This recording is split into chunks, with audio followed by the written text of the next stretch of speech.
Hey y'all, good morning, afternoon, evening, whichever time of day it is for you. We are going to be doing the May reading wrap up today. I don't know why I said reading, you know it's involving books. Oh well. May though, I hope yours came out better with books because mine was a little bit meh. It was just I don't know. There were some really good ones and there were some not so good ones and some that just like weren't for me. We'll go over the breakdown and then talk about the books individually, kind of description, feelingese about them.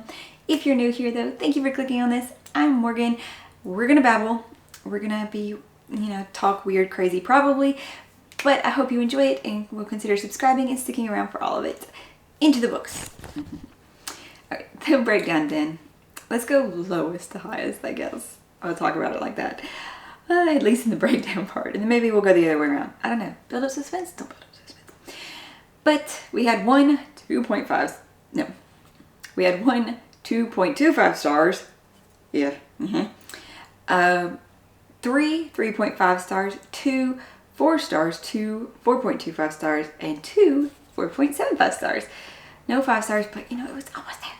It was almost there.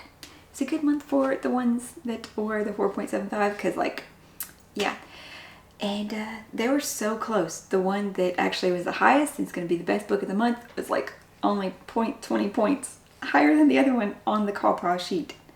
Did I say that right? I'm not sure.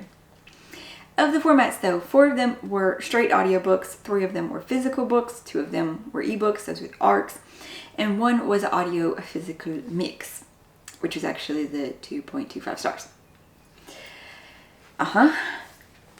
Yeah, and then there was also, there's 3 more books that don't have stars because 1 was a manga, so I just didn't rate that one like that because it's different.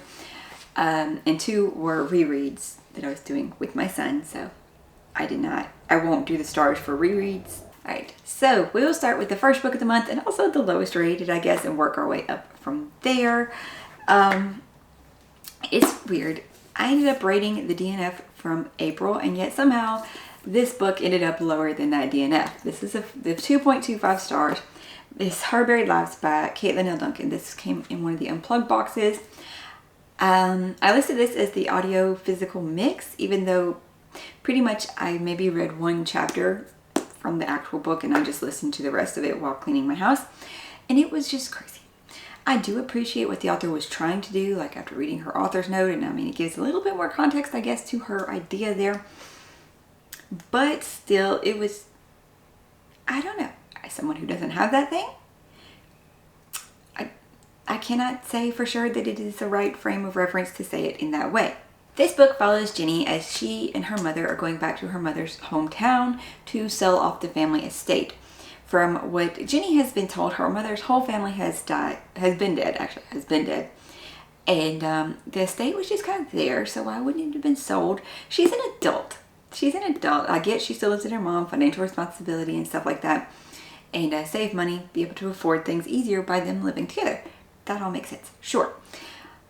And also because of her mental health. Because Jenny has visions, according to the description. She has visions of horrible things happening. And they completely overrun her life because when she's, overcome by these visions, it happens wherever, kind of, and she has no control of what's happening around her. No way to pull herself out of these. She does take a medication sometimes, but it gives her loopy feelings, so she doesn't always. But over the past several years, though, they have gotten better, though they're not always, as unexpected, as they don't happen as often. But going to this town has triggered a regression kind of it, and they're happening much more often. And getting to this town though, I don't get why an adult would not have questioned, why is this estate, if your whole family's been dead for years, why has this estate not been sold off? Especially since you're saying it has been vacant for so many years too. Where's the money coming from to take care of this? Adults would question this. I almost want to say this a new adult range because she just acts and sounds so much like a teenager. So much. Like, I get respecting your parents. I do. And, trying to, do as your parents say and wanting to do this or that. But letting your mother completely control whether or not you're even going to ask questions or try to find out anything about your family. And then the way she'll push her mother for answers too. It's really manipulative sounding and rude, and yeah, so none of that. Okay, I'm going off into things about the book more than talking about it, but okay. In this small town, though, she's finding out more things about her mother's family. Someone goes missing. Her and her mother are blamed, and all the pieces of there as she's finding out things about herself. I might have colored my judgment of this in my description in saying, you know, things that I didn't like about it, but we'll move on. I won't talk about it too much in case you do want to read it. And yeah, maybe it just wasn't, yeah. It is a multi-POV split timeline sort of thing, which you do not get from the description at all, but know that going in, that there will be 2 points of view throughout most of the story, and the second point of view, who is an unknown to you, is in the past. You will quickly figure out who the unknown is, though. The next one that I read, and also the next tier group of readings, would be the 3.5s, and this is Something Wilder by Christina Lauren. Oh man.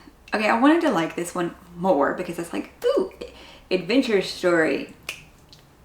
But I didn't. This one, we are following Lily Wilder, who has a chip on her shoulder about her dad, who was a treasure hunter, kind of. He became very famous because he did find a lot of stuff in the Midwest, and his biggest thing, though, was going after, was it Butch Cassidy? Is that the name of the person? I don't remember. But, you know, the famous person who robbed banks and hid money out in the Utah canyons there. And she only wanted to work on their family's ranch and run their family's ranch. But her dad sold that. And yeah, so now she is pretty much moneyless and having to be a tour guide using her dad's old trail maps.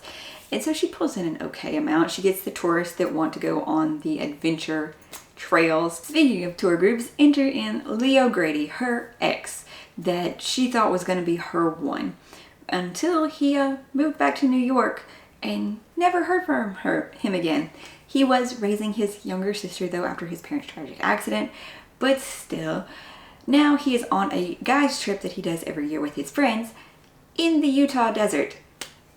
On Lily's trip, which he had no idea it was going to be run by Lily. Or actually, he had no idea where he was going, period. It was kept secret until they got there. And now they have to spend days alone with each other. Well, not alone. You know, he has his friends and she has her friend who helps with the tours. They both go out and, you know, do everything. Except a few days in, something really weird happens, and now they are trying to scramble to put up the pieces, pick the things together. And okay, could her dad's map be real to the actual treasure find? They are racing against bad guys, kind of, and time and the weather to figure out what's happening, all while battling these repressed feelings from 10 years ago. So it's a second chance kind of thing.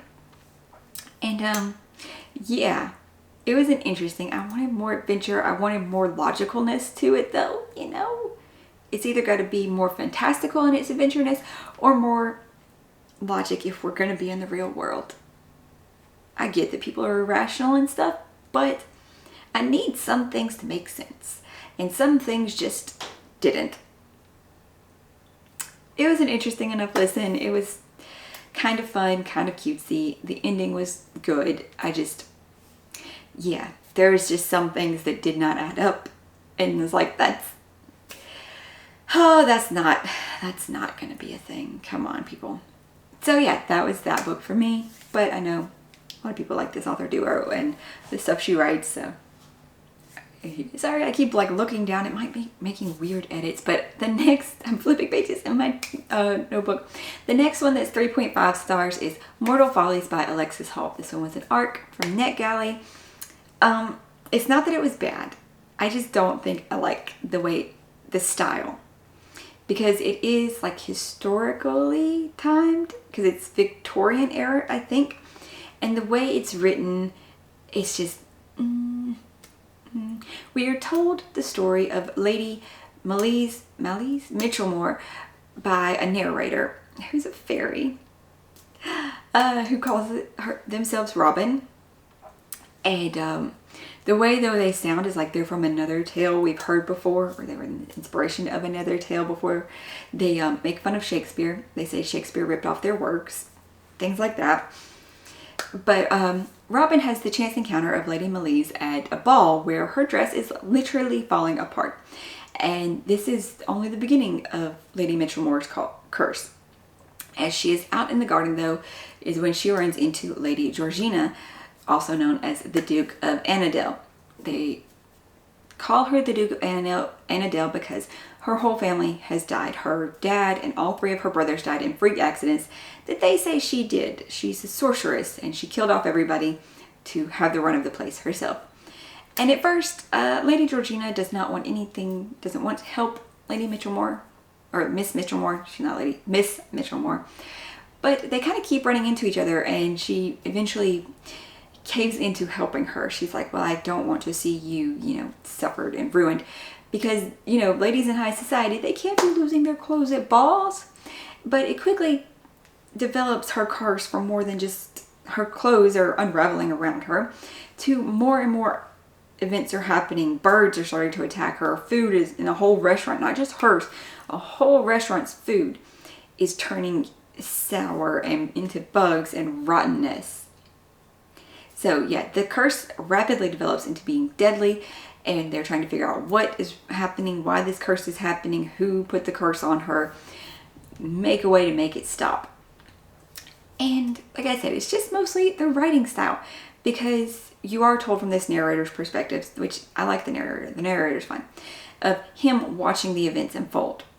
Because Robin he follows Malice around to see the story because he wants an interesting story. He's a storyteller. So he's following her around and everything, entering her dreams.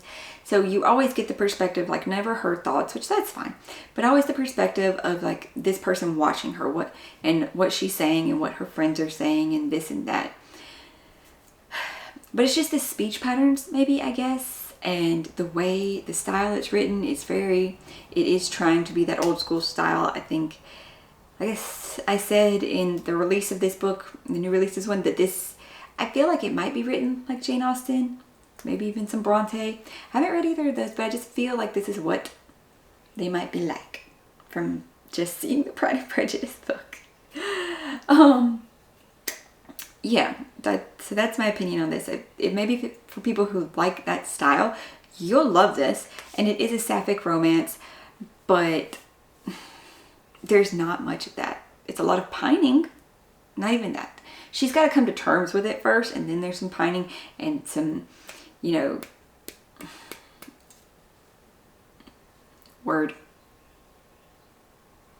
convincing, I guess, kind of her trying to, say that yes, her feelings are real, and, that they can move forward with this. I don't know. It was, and also what I had to take points away is the description of the book covers the first half. And then there's the whole second act. That's kind of the romance. Whereas I would like it more to be balanced, I guess. Balanced. It could have been better balanced. It could have been better balanced. The ending, though, the ending was good. We're happy with the ending. And the last 3.5 stars is another arc called The First Bright Thing by J.R. Dawson. This one is also historically, but a different time period, and also it's more of an alternate history, because in this one, during World War I, there was a bright flash in the sky over the whole world that they call the spark. And after the spark, some people got powers, which they call these people sparks. Very, very, creative. And it seems that everybody's power came to them for a certain reason. Like there was a feeling or something that they were having at this point in time, and it relates to their powers. It really does. Our main character, though, is the ringmaster, or Wren, as the people closest to her call her. And she is, the ringmaster of a circus of sparks. So almost everybody in her circus has powers. and they put on this miraculous show in every town that they go to, and they try to find this one person in the audience that they put on the show, especially trying to talk to this person, to help this person in some way or fashion to change this person's life. And Rin's power, though, is she can move through space and time, and that is how her circus moves. She will literally jump their train with the whole circus packed onto it to each city, to a railroad near each city that they're going to perform at. And she does this to try to get away from the circus of the Black Tops that has the king of the circus, who wants to collect her circus people, who wants to collect her specifically. So she has been running from him for years. And you will slowly put the pieces together through this. This story is very big, though, on themes of like your mental health and your own worth and consent, kind of. Like, she is very big on asking everybody who she gets to join her circus, like, are you doing this of your own free will? Do you actually want to be here? Is this what you want for your life? And mental health, as Rin struggles very much with the inner voices in her head to feel like she has any value, to feel not be depressed. And you find out, though, that this is not exactly her own. Like, the voice in her head is her own voice, but it is not really her fault. Well, I'm not saying anybody with depression is their fault, but like, it would not have been there without a specific person's thing. That's giving too much away, possibly.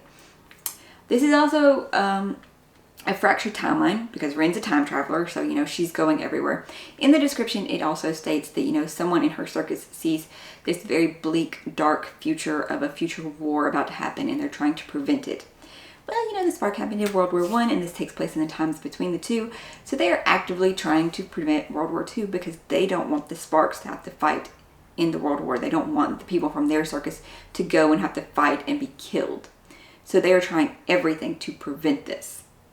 You will see, though, the fractured timeline as pieces come together and it slowly knits the story together. You'll see from a different perspective. I didn't like certain things about this perspective, though, because it gave things away that I think it didn't want to give away, but you could put the pieces together very easy, very early on. So yeah, there were things that just didn't fit as well. And yet again, it's just maybe this style of historicaliness and too close to real life historicaliness does not work. Or the time period. I don't know. 3.5 stars for me, but hopefully some of you might check it out and enjoy it. I talk too much about this. Let's move on. For the 4 stars, the first one we have is Finley Donovan Knocks Them Dead by El Cosmano. This is the sequel to Finley Donovan is Killing It. This series follows down on her luck Finley Donovan, who is a struggling author. In the sequel book, though, she has actually given a book to the publisher to send out, and it seems to love it. All she's got, though, is the advance for that one and for the next one that they seem to love and they want the sequel. It's only been a month, though, between the first and second one, and I don't understand. I don't know. People who work in publishing, you'll have to tell me. But, I mean, judging by the length of time between most people's books, it's maybe a year sometimes. So how is it, if she hasn't even put out this first book, because it's been a month, so it's gone, or 2 months. Does Christmas happen yet? Maybe. So it might have been 2 months from a 2-month time span in the second book from the time of the first book. So how is it that she just submitted this first book to the editor, right? And the publisher is saying she has until this date, like very soon, to get the second one. I don't understand. You haven't even actually put out the first one because you've made no money off of it yet, except that advance. So why are you getting pushed to submit the second one already? I don't understand. That part didn't make sense because I feel like generally you should have more time. But so she has had a little bit of financial help there from selling off the first book in the first novel, and her husband is a little bit more off her back about the kids. But now things as you know, a suspected contract killer, mob connection peoples, yeah. In the first book, you know, she was hired by a woman who wants to kill her husband because she heard her pitching the story to the publisher, and she's like, oh, look, you're a hit woman. She passes her a note and says, this much money, please kill my husband. Contact me at this number when it's done. And she kind of calls the number thinking this can't be right, and just gets taken in more and offered more money. She's like, oh, okay, you're really serious. I understand the money amount was too low. And Finley and her a nanny, Vera, kind of bumble their way through it. They investigate into it. They find the mob connection. They try to, not be caught for murder, not actually commit a murder, but somehow they keep ending up with dead bodies. It's an interesting story. I really relate to Finley and her mom struggles. Like in the first book, the first few pages, her 2 or 3 year old is covered in syrup. Completely covered in syrup. Right as she's trying to have to leave the house to go to something. And her 5-year-old tries to cut her own hair in the first few pages. I'm like, oh my God. I feel you. I feel your struggle. But we'll move on. The second 4-star book was the audiobook, actually, for Untethered Sky by Fonda Lee. This is a short story. It is fantasy, as we are following our main character, whose name has slipped my mind, as she is training giant birds, which from the picture and everything, somehow I thought they rode them, but they don't. But they train these birds for hunting manticores, which is the plague upon their kingdom, because manticores are man-eaters. And our main character lost her mother and her little brother when she was younger, and she has wanted, though, to be this trainer since even before that incident. But after that, she is determined to hunt down manticores to save people. And so she goes, and she does manage to bond with the first one that she is able to. Like, they have to train for a certain amount of time before they are given a rockin' to break in and train. And it's just the story of her and the bird and the bonding and what happens between her and her friends. And yeah, it was an interesting story. It was short. I would have liked a little bit more, maybe, development. I should not read short stories, probably. I shouldn't read short stories, novellas, because I'm always going to want more, I guess. But it was a growth story of her, because she was like 17 maybe at the start of this story, and it took place just over a few years, and it was her growing into, herself, like as this confident person, as a hunter, and the relationships of her and her friends, and what ended up happening, and the growth of her bird, and freedom aspect of things.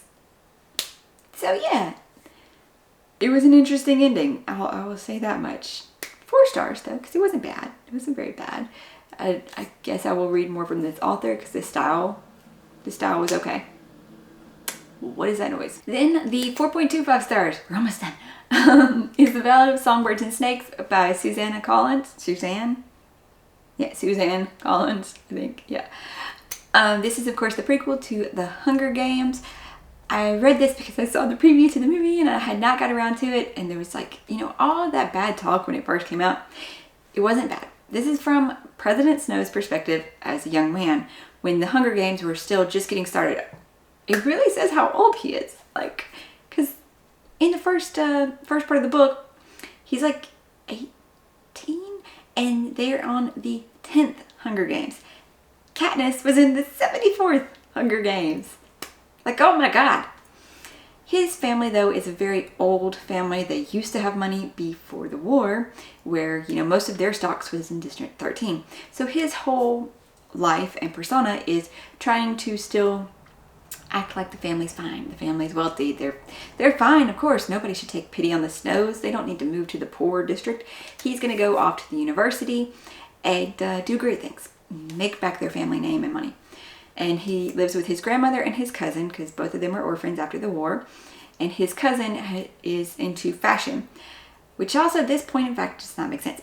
His cousin's name is Tigress. And yes, it's supposed to be the same Tigress from the Hunger Games who helped her, who, had fallen out of fashion because she did all this stuff and fashion changed and stuff. I get, okay, cosmetically, but she was supposed to be this beautiful girl. And I guess she wanted in the fashion to make her look like her name, which is not the point of the book and everything, but this doesn't happen in the book. But still, he is dedicated to his family, Snow is. So, and like everything in his life is about helping his family and doing the right thing for his family. So how, through his life, I know he went nuts and evil and crazy and whatever. How would he let that happen to his cousin, where she's living in pretty much nothingness outside of society and everything? How would he have let that happen to his cousin as he's become the president of the whole Pan Am? But for most of the book, you think, okay, he's like not really that bad a person. He's just trying to help his family. He's just trying to survive. I was wanting more from this. Like, I was thinking there'd be one specific thing that turned him into the character that we later see. But it didn't happen like that. It didn't. And I don't want to ruin it, even though, you know, we know how Snow's going to turn out. It was just weird. I don't know. I expected more. Because he wasn't a bad person. Was he selfish? Sure. But I don't know. I don't know. Him at the end and him at... It's just... The dots did not fully connect there for me. And then our other 4.25 was Happy Place by Emily Henry. In this one, you are following Harriet and Win as they are recently, well, 6 months ago, broken up. But they didn't tell their best friends. And now it is time for their annual summer trip to Maine, where they don't know how to act around their friends. Really, point in fact, Win wasn't going to be there. He told Harriet that it could be her trip. She was going to break the news to their friends. But then Win's there. Apparently he was bullied by their friend, guilt-tripped into coming.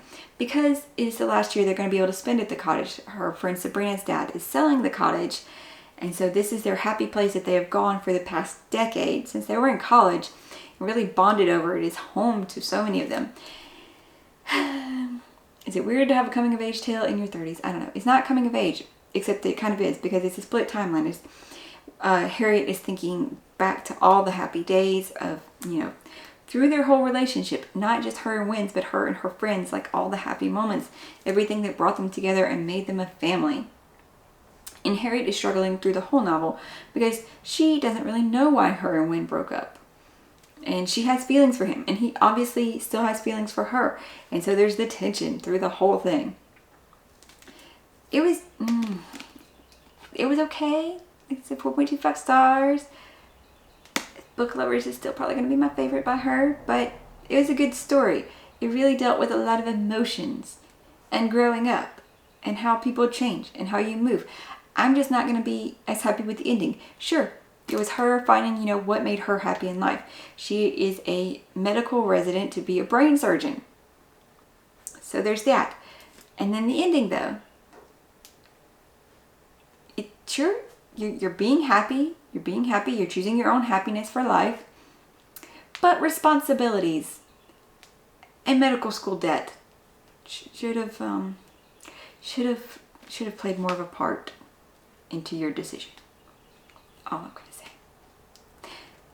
It was a fun read, though. I suppose. I don't know. It made me almost cry so many times of sadness and almost crying with this book. So yeah, you should check it out. Glowing review right there. And then the first of the 4.75s, Project Hail Mary by Andy Weir. I like this book. I like this book so much. Because it's got real science, but then it has a twist of a thing that I can't say because it doesn't happen for a while. And the description does not say that.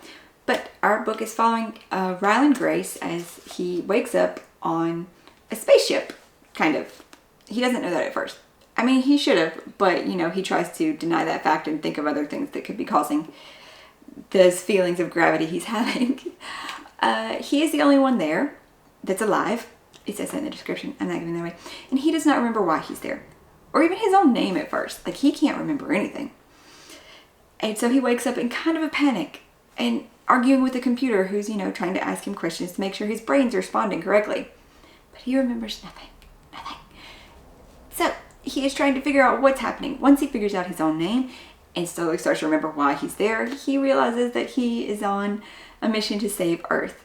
Because something has happened to Earth back home that could end all of humanity. Like, everything as we know it. So he is there trying to save the world, to find a cure for something and be able to send the mission information back home to save the planet. But there are, of course, lots of problems, unforeseen things, like him being the only one alive and not having any memory. Ryland is a scientist. At the time, when he's recruited for this mission, he is a middle school science teacher, but he was, a professional scientist before becoming that. And you slowly find out what happened with that and all the things. I liked Ryland as a character. Maybe a lot of people did not like him. I'm not sure why exactly this book gets lower marks than The Martian, but because I love this book, I'm totally reading The Martian now. I liked how much real science, or what could be real science, like there's a lot of information in this and descriptions of stuff of sciencey things, which is really cool.